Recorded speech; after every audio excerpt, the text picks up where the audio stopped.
All right, let's take you to Gugulethu now, where residents in that area in Cape Town want police to ramp up visible policing in the area to deter further violent crimes that have been escalating recently.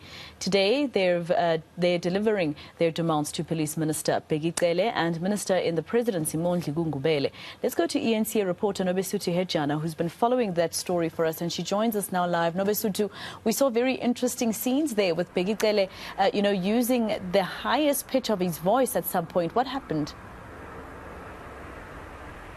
So this morning, Minister Gugulethu, he attended a consultative meeting with the residents of Gugulethu and eNCA, where he essentially said that this was not an imbizo, because a lot of people were complaining that they've been attending these imbizos with the minister, but they're not seeing any results.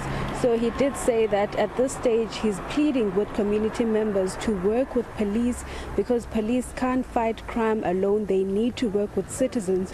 So in that engagement, a lot of people gave suggestions on how the police can better their work. That means having more police vans in some stations, especially in Gugulethu, where a lot of people were complaining about the time it takes when police have to respond to an emergency. But the visuals that you're referring to, there was an engagement where Action Society's Ian Cameron was asking the minister why our local authorities, the MEC of Community Safety and Police Oversight, as well as the city officials, were not present in that particular meeting.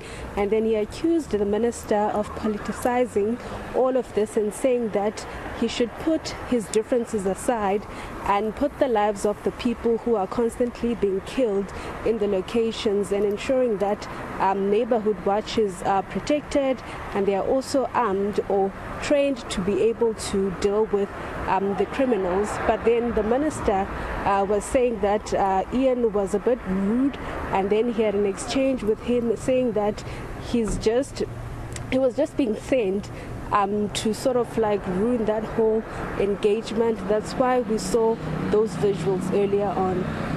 I mean, at some point we heard the minister tell Ian to shut up, and I'm just quoting him, I'm not saying it myself. But Nobesuthu, exactly what kind of issues did the residents raise with the minister? Because that's what's more important. And what promises has he now made to them?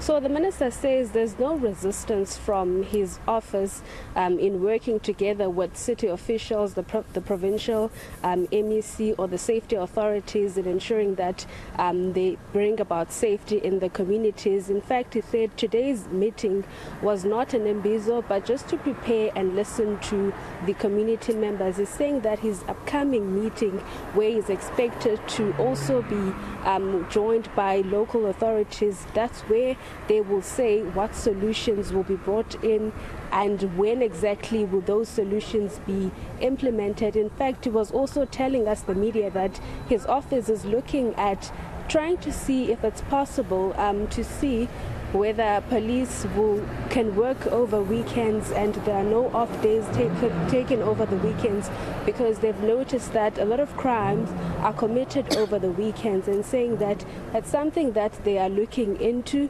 But some of the challenges that the people were complaining about, they included not having enough police vans and not having station commanders who are working with community members.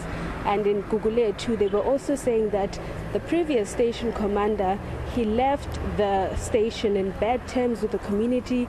A lot of people would go there and open cases, but they were never followed up.